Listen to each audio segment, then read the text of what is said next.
کبھی کبھی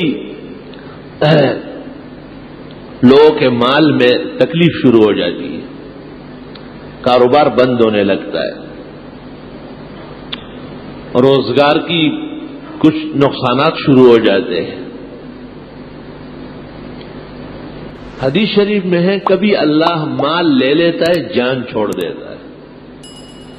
معلوم ہوا کہ تکلیف اور مصیبت اس شخص پر یا اس کی آل و اولاد پر آ رہی تھی، اللہ تعالیٰ نے اس کو ٹال لیا۔ مال کیا ہے؟ المال غاد دن ورائے ہو، مال صبح و شام آتا جاتا ہے۔ پشتو میں کہتے ہیں کہ مال کیا ہے؟ یہ تو تلوے کا میل ہے، ہاتھ کا میل ہے۔ مال تو آتا جاتا ہے، زیادہ ہو یا کم ہو، انسان جب تک رہے گا کچھ نہ کچھ پاس رکھے گا، لیکن اس کی زندگی، اس کی اولاد، اس کے اعزاء، اس کے گھر بار کی عزت و شرف، اس کا باقی رہنا بہت ضروری ہے۔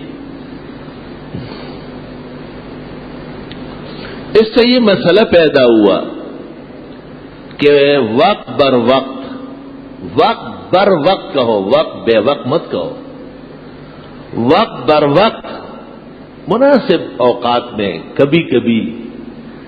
کبھی آپ کی ضرورت کے لیے، کبھی دین کی ضرورت کے لیے صدقات مالیہ کیا کرو، مال صدقہ کیا کرو۔ ان اللہ یامرکم ان تذبحوا بقرہ، اللہ تمہیں حکم دیتا ہے کہ گائے ذبح کرو۔ ایک مصیبت آئی تھی بنی اسرائیل کو، یہ صدقے میں کالا بکرا کاٹتا ہے، کتنا کم عقل ہے۔ دیکھو، کالا بکرا تو خود بلا ہے، بلا سے ٹلتی ہے، توبہ کرو، بلا تو طہارت سے ٹلتی ہے۔ علماء کو چاہیے کہ خطبوں میں کہے کہ کالے رنگ کا تو قطعاً نہ کاٹے۔